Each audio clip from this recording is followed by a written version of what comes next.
अस्सलाम वालेकुम सभी हिंदुस्तान वासियों को मेरा सलाम, नमस्ते, आदाब।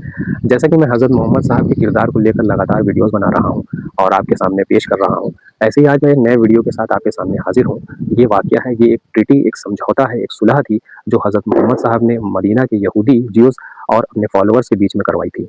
हज़रत मोहम्मद साहब जब मदीना माइग्रेट करके गए मक्का से, जब आप मक्का से मदीना हिजरत करके गए, तो आपने वहाँ पे देखा कि वहाँ के यहूदी और आपके फॉलोअर्स के बीच में कोई ताल्लुकात नहीं है, कोई बनती नहीं है आपस में लड़ाई झगड़े हैं। तो आपने दोनों ग्रुप्स को बुलाया और दोनों के बीच में एक सुलह करवाई, एक समझौता करवाया, एक ट्रीटी साइन करवाई, जिसके कुछ पॉइंट्स मैं आपके सामने रख रहा हूँ।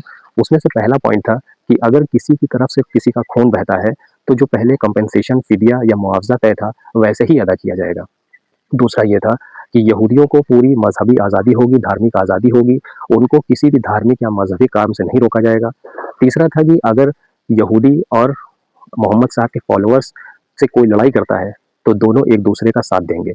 चौथा था कि दोनों आपस में मोहब्बत से रहेंगे, भाईचारा बना के रहेंगे, दोस्त की तरह रहेंगे। पांचवा था कि कोई कुरैश से कोई संबंध नहीं रखेगा, क्योंकि Quraysh were the nobles of the Mecca city और Mecca and Kaaba were in their control. और वो हज़रत मोहम्मद साहब को बहुत ज़्यादा टॉर्चर करते थे, बहुत ज़्यादा उनका हरासमेंट करते थे, उनके फॉलोअर्स का हरासमेंट करते थे।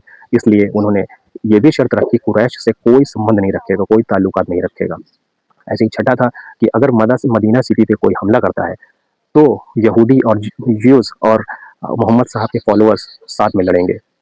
और अगर किसी जंग में यहूदी, ज्यूज़ या हज़रत मोहम्मद साहब के फॉलोअर्स में से दोनों में से कोई भी समझौता कर लेता है, तो दूसरा उसकी बात को एक्सेप्ट करेगा।